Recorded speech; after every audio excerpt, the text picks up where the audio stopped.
Yes po, good morning, good afternoon, and good evening sa ating lahat. Dito po tayo ngayon sa ating kitchen. Ito'y maggagawa ng homemade peach mango pie. So, mayroon tayo ditong mga ingredients. Mayroon tayo ditong mango, isang piraso po yan. 3 pirasong peach. Mayroon po tayo ditong juice ng peach. Slurry or tinunaw na cornstarch, 1 and 3 4 na 1/3 lang pala, 1/3 na cup ng slurry na cornstarch. Tapos meron tayong water, meron tayong sliced bread or loaf bread, meron din tayo ditong breadcrumbs. Diyan natin siya mamaya ididip. So, ang gagawin muna natin ngayon is lulutuin muna natin itong mango at ang peach. So, dito na tayo sa ating kalan. Yan po, bubuksan na po natin ang ating kalan. Lalagyan na po natin yung ating peach at saka mango na ni-slice na maliliit-liit. Yan. Mix na po natin yan siya dyan. Then, lalagyan po natin sila ng ihahalo natin yung juice ng peach.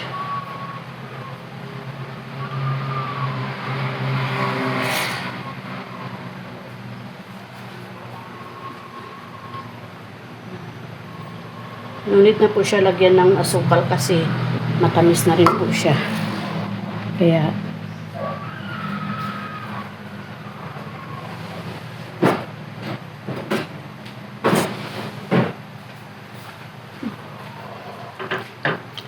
lulutuin na po natin yan siya hanggang maluto, maglambot lalo.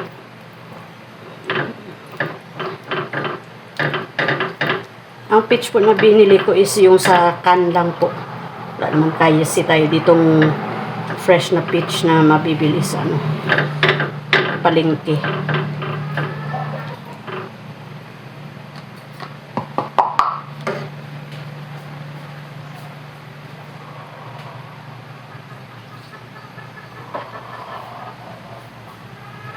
One eternity later. Isa-isang buong pakete po, isa-isang pack po ng sliced bread or loaf bread. Hindi po natin ito mauubos itong ginawa nating jam. Hindi po siya natin mauubos.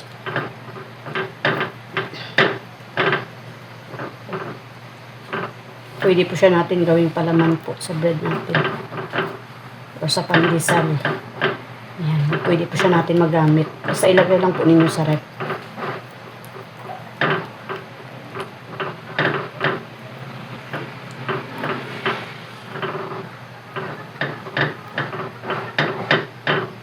Pwede nyo po itong gawin as a merienda nyo or pwede nyo rin pong gawin as a business po to. Sa akin, meron po akong nagawa before. Binenta ko po siya. 20 po ang isa.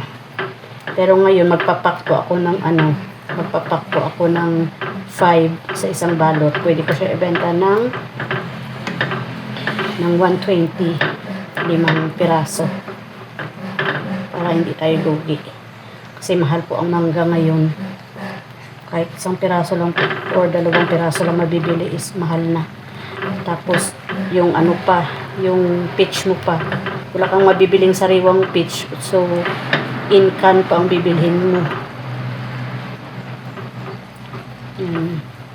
Kung marunong din po kayo sa costing, kayo na po bahala. Pwede nyo naman po ipa-low price. Kung gusto nyo. Yan. Hintayin lang po natin siya na maluto.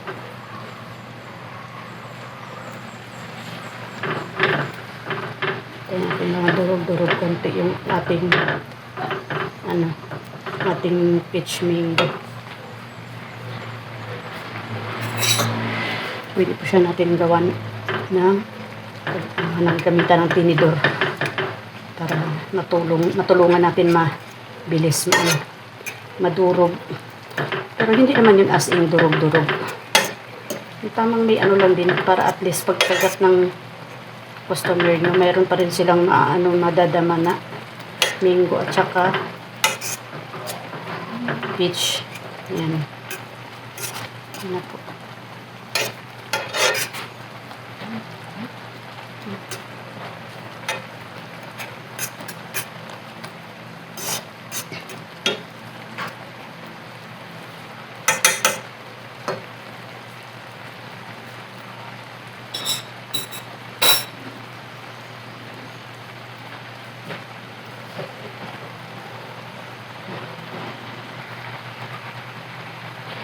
Pwede nyo po yan siya tikman, ha.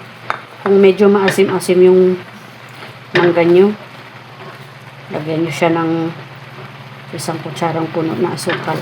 Brown or white sugar. Sugar, I mean. Pwede. Yan. Pag nakita nyo pa na ganyan na siya, ihulog na po natin yung ating tinunaw na cornstarch. So, wait lang.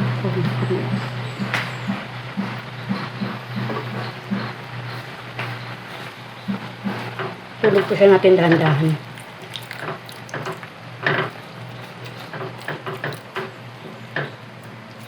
Para mas lalo pa siyang lumapot.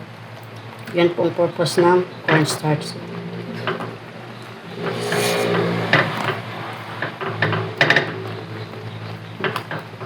Then, pag nakikita nyo pang medyo clear na siya, hindi na siya nakikita yung kulay puti ng cornstarch.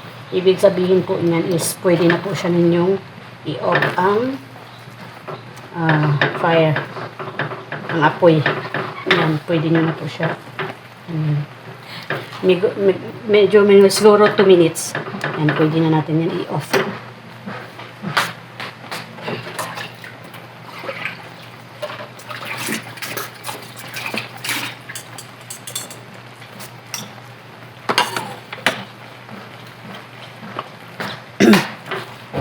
Yan.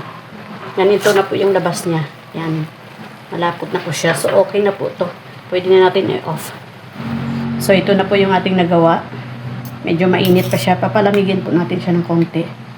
Then, saka po natin siya ipapalaman sa ating gagawing peach doon sa bread. Ito natin siya yan. Palamigin po natin na siya. Stop it. Get some help. Ito na po. Meron na po tayo ditong napalamig na sineperate. So, lalagyan po natin yung ating bread. Napalaman. Hindi naman natin jam.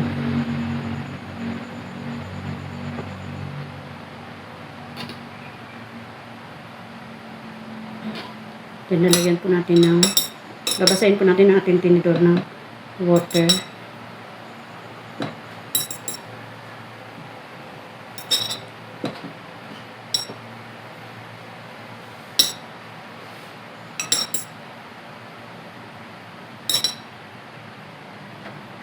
Saka po natin siya i-close. And then, ididiin lang po natin yung ating bread ng tinidor. Yan.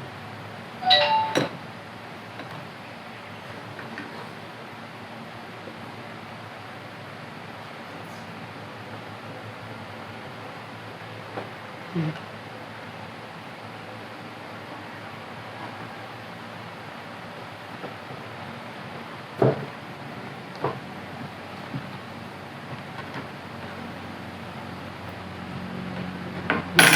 Ulit-ulitin lang po natin yung process na ganyan. Tapos i-dip po natin siya sa bago natin i-dip pala yan sa sa breadcrumb. Mag-ano po tayo dyan, magbabati pala tayo ng isang itlog at babrasan po natin yung side by side niya. Tapos saka natin siya i-dip sa ating breadcrumb. Yan. Ulit-ulitin lang po natin yung process.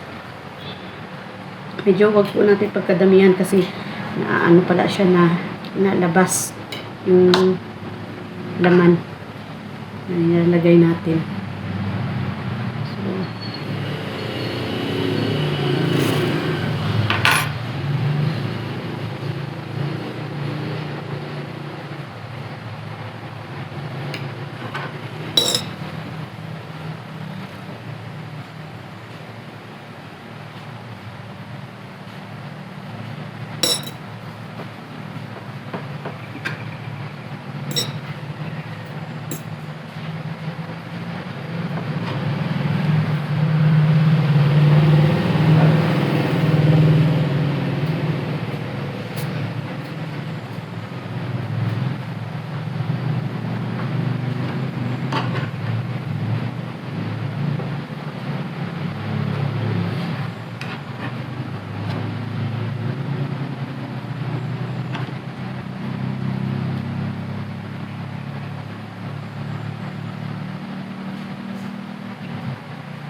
yan.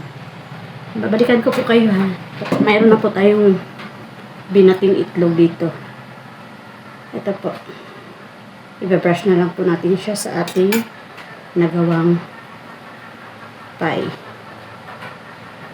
Brush natin siya dito. Saka natin siya i-dip sa breadcrumbs. Wait. Medyo mahirap siya i-brush.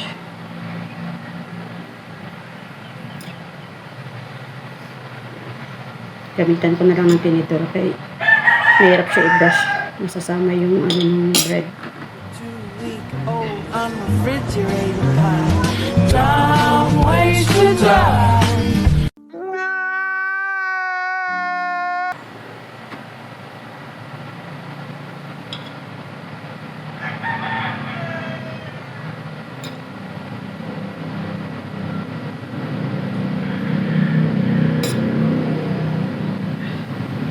Ang purpose po ng pag-brush ng egg po sa top para dumikit yung breadcrumbs.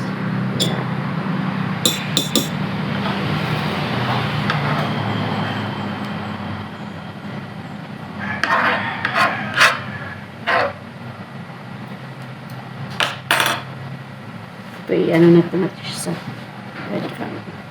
Tapa.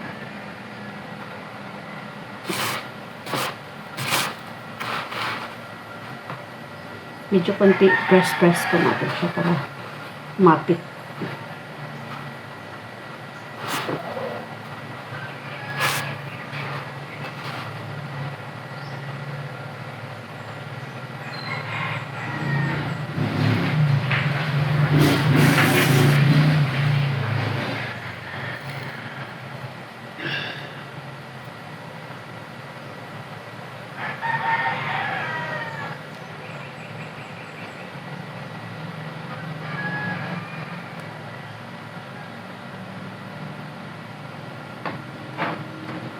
Ulitin lang po natin yung procedure hanggang sa matapos po natin yung ating ginawa.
A little longer than a few minutes later. So, ito na po yung ating finished product.